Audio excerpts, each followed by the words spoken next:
আমাদের আজকের এই সমাবেশে উপস্থিত হয়েছেন। এতে প্রমাণ হয় ঈশ্বরগঞ্জের মাটি এবং মানুষ ইসলামকে কতটা বেশি ভালোবাসে।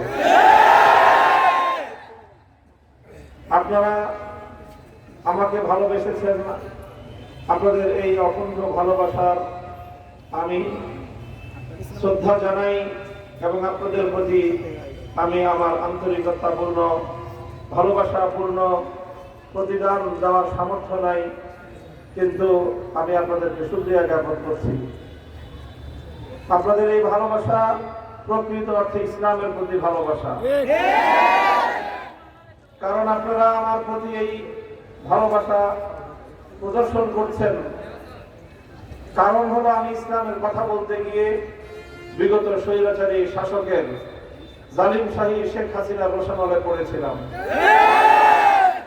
শেখ হাসিনা এবং তার সরকার, শুধু আমি নই, আমার পূর্বাপর আরো অনেক সত্যপন্থী হকের কথা উচ্চারণ করার অপরাধে অনেকের কণ্ঠকে স্তব্ধ করে দেওয়ার চেষ্টা করেছে।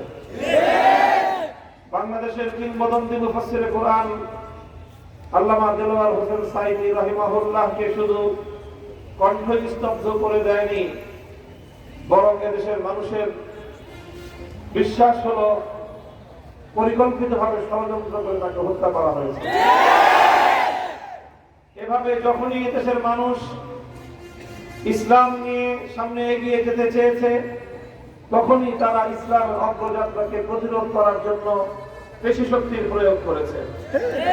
2013 সালে হেফাজতে ইসলামের ডাকে বাংলাদেশের লাখো কোটি তৌহিদি জনতা শাপলা চত্বরে গিয়েছিল ক্ষমতা দখল করার উদ্দেশ্যে নয়, আল্লাহর নবী মুহাম্মদুর রাসূলুল্লাহ সাল্লাল্লাহু আলাইহি ওয়াসাল্লামের প্রতি ভালোবাসা, তার প্রতি সম্মান এবং শ্রদ্ধা প্রদর্শন করে আল্লাহর নবীর নামে যারা কটূক্তি করে সেই সকল নবীর দুশমনদের বিরুদ্ধে নিজেদের প্রতিবাদ জ্ঞাপন করতে, প্রতিবাদ জানাতে।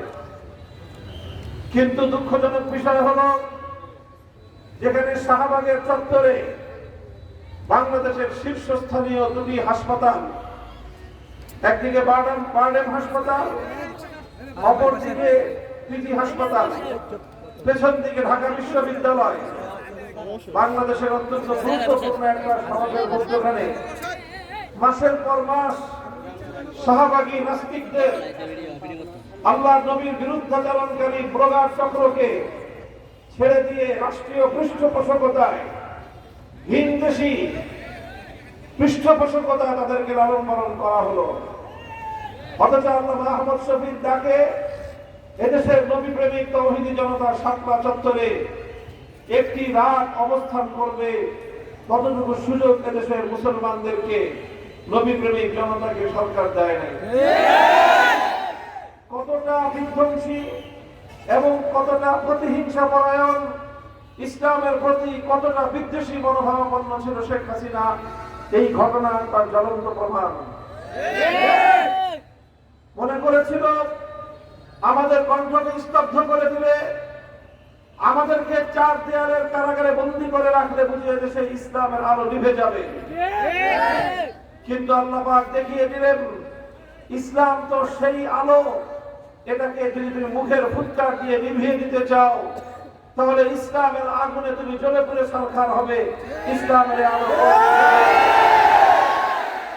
সংগ্রামী সাথী ও বন্ধুগণ, তাই আজকে আমরা কথা বলতে চাই, শেখ হাসিনা এবং তার দল, তার রাজনৈতিক সাঙ্গপাঙ্গরা এদেশে প্রতিহিংসার রাজনীতি করেছে, প্রতিশোধের রাজনীতি করেছে, ইসলামকে নির্মূলের রাজনীতি করেছে, মানুষের কণ্ঠ চেপে ধরার রাজনীতি করেছে, মানুষের বাক শক্তি কেড়ে নেওয়ার চেষ্টা করেছে, মানুষের অধিকার কেড়ে নিয়েছে, মানুষের স্বাধীন মত প্রকাশ করার সকল সুযোগগুলোকে বন্ধ করে দিয়েছে।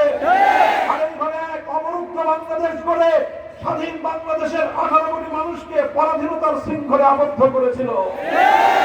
5ই আগস্টের বিপ্লবের মধ্য দিয়ে এদেশের মানুষ মুক্তি অর্জন করেছে, নতুন করে স্বাধীনতা অর্জন করেছে। বাংলাদেশ আজ মুক্ত এবং স্বাধীন। এই স্বাধীনতার এই এই সুবর্ণ সময়ে স্বাধীনতা আন্দোলনের জুলাই এবং আগস্ট বিপ্লবের সামনের সারির যে আমার প্রাণপ্রিয় ছাত্র জনতা, তাদেরকে আমি সতর্ক করতে চাই। মনে রাখতে হবে, স্বাধীনতা অর্জন করা যত কঠিন, স্বাধীনতা রক্ষা করা তার চেয়েও বেশি কঠিন। পরাজিত পতিত শক্তি বসে নেই, পরাজিত পতিত ফ্যাসিবাদের দোসররা বসে নাই। তারা এখন সম্মুখ যুদ্ধে পরাজিত হয়ে, এদেশের ছাত্র জনতার কাছে পরাস্ত হয়ে, ওরা এখন ঘুপটি মেরে ঘাপটি মেরে পেছন দরজা দিয়ে ষড়যন্ত্রের জাল বুনবার চেষ্টা করছে। প্রশাসনের বিভিন্ন জায়গায় বসে বসে তারা ইসলামের বিরুদ্ধে, এদেশের মানুষের হাজার বছরের ইতিহাস এবং ঐতিহ্যের বিরুদ্ধে তারা ষড়যন্ত্র চালিয়ে যাচ্ছে। আমরা পরিষ্কার ভাষায় বলি, আমাদের কাছে আমাদের নবীর ইজ্জত আমাদের জীবনের চেয়ে অনেক বেশি মূল্যবান। আমার কাছে আমার নবীর সম্মান আমার সন্তানের জীবনের চেয়ে বেশি মূল্যবান। আমাদের কাছে আমাদের নবীর ইজ্জত আমাদের জীবনের চেয়ে অনেক বেশি মূল্যবান। আমার নবীর আনিত দ্বীন এবং ইসলামের গৌরব এবং মর্যাদা রক্ষা করা আমার কাছে আমার জীবনের চেয়ে বেশি গুরুত্বপূর্ণ প্রশ্ন। সুতরাং ইসলামের উপর যদি আঘাত হানবার কোন চেষ্টা করা হয়, পতিত ফ্যাসিবাদী স্বৈরাচারী জালিম শেখ হাসিনার দোসর এবং তার দালাল চক্র যারা বাংলাদেশে এখনো ঘাপটি মেরে বসে থেকে আবার ইসলামের বিরুদ্ধাচরণ করবার পায়তারা করছে, আমরা বাংলাদেশে তাদেরকে তাদের ষড়যন্ত্র বাস্তবায়নকে আমরা বরদাস্ত করব না।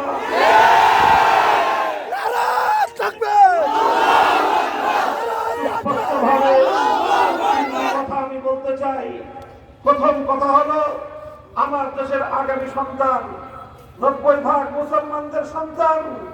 মুসলিম জাতিসত্তার জন্য বাংলাদেশ তৈরি হয়েছে। এদেশে সাম্প্রদায়িক সম্প্রীতি থাকবে, কিন্তু 90% মুসলমানদের মুসলিম জাতিসত্তা, বাংলাদেশি মুসলিম জাতিসত্তা, এটাকে অস্বীকার করে বাংলাদেশে কাউকে রাজনীতি করবার সুযোগ নেই।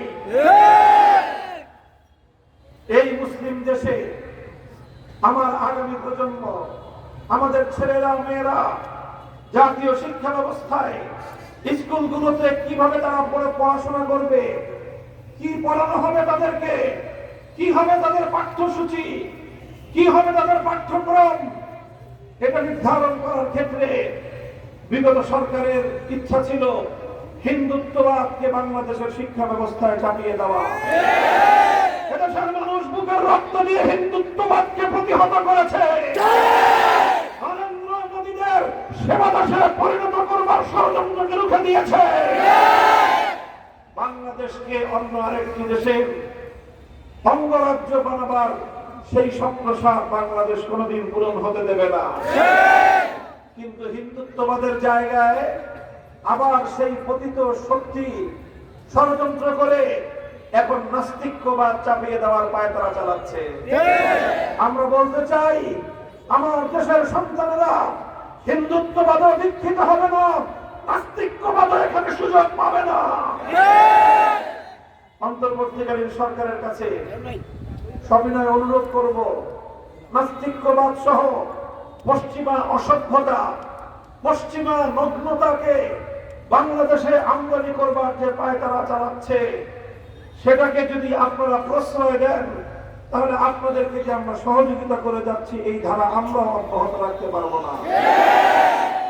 শিক্ষা কমিশন থেকে কুখ্যাত কামরুল হাসান মামুন এবং সামিনা লুৎফা সহ যারা সমকামিতাকে প্রমোট করে, এই সকল কুখ্যাত দেশ বিরোধী, সমাজ বিরোধী, সভ্যতা বিরোধী, স্বাধীনতা বিরোধী এই কুচক্রীদেরকে শিক্ষা কমিশন থেকে মাইনাস করে বাদ দিয়ে নতুন করে ইসলামী শিক্ষাবিদদেরকে অন্তর্ভুক্ত করে শিক্ষা কমিশন গঠন করতে হবে।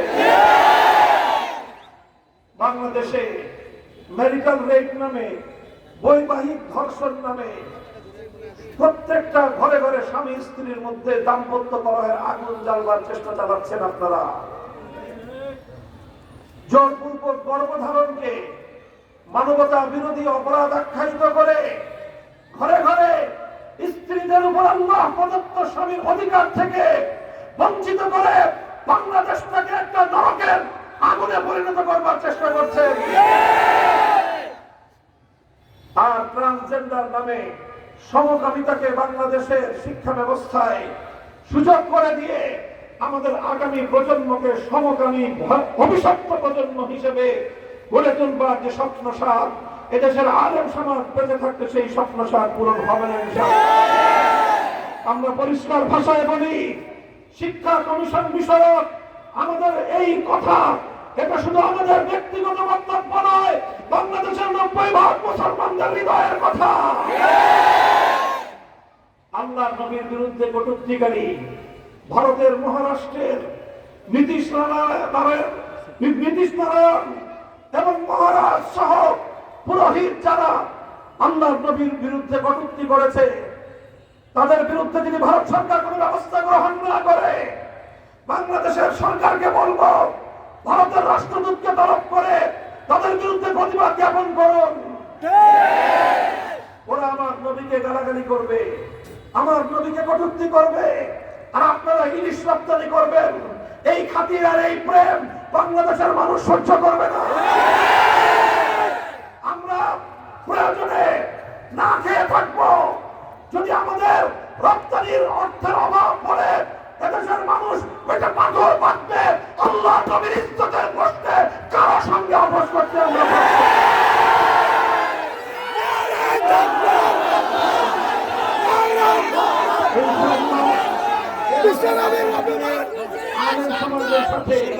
ইসলামী নেতৃত্বের পাশে আপনারা থাকবেন তো? বাংলাদেশকে কি এই সমাজে ইনসাফপূর্ণ বৈষম্যহীন একটি সমাজ গড়তে চাই। আমরা একটি ইনসাফপূর্ণ সমাজ গড়তে চাই, আমরা একটি বৈষম্যহীন সমাজ গড়তে চাই। মনে রাখবেন, আল্লাহর জমিনে মানব রচিত কোন তন্ত্র মন্ত্রে বৈষম্যহীন পূর্ণাঙ্গ ইনসাফ ভিত্তিক সমাজ করা সম্ভব নয়। সেজন্য প্রয়োজন একটাই ব্যবস্থা, আল্লাহর জমিনে আল্লাহ প্রদত্ত রাজনৈতিক বন্দোবস্ত বাস্তবায়ন করতে হবে। খেলাফতের রাজনীতির ধারায় ফিরে আসতে হবে। একদা সারা পৃথিবীকে খেলাফতের রাজনৈতিক ব্যবস্থাই শান্তি উপহার দিয়েছিল, নিরাপত্তা উপহার দিয়েছিল। ধর্ম বর্ণ ভিন্ন মত সবার জন্য খেলাফত। খোদার আকাশ খোদার জমিন করব কায়েম খোদার দিন। এই সমাজ ভাঙতে হবে, বিজয় আনতে হবে। ইনশাআল্লাহ আপনাদের সাথে আবারও দেখা হবে, কথা হবে স্লোগানে, দেখা হবে রাজপথে। যতদিন না আমরা আল্লাহর জমিনে আল্লাহর খেলাফত কায়েম করতে পারছি, ততদিন আমাদের সংগ্রাম অব্যাহত গতিতে চলবে। থাকবেন তো পাশে ইনশাআল্লাহ। আল্লাহ পাক আপনাদেরকে তৌফিক দান করুন। বাংলাদেশ খেলাফত মজলিস যুব মজলিস ছাত্র মজলিসের নিয়োগ করে দিলে আপনারা ইনশাআল্লাহ সেই প্রত্যাশা ব্যক্ত করছি। আলহামদুলিল্লাহ রাব্বিল আলামিন। বাংলাদেশ জিন্দাবাদ, বাংলাদেশ খেলাফত মজলিস জিন্দাবাদ। আসসালামু আলাইকুম ওয়া রাহমাতুল্লাহ।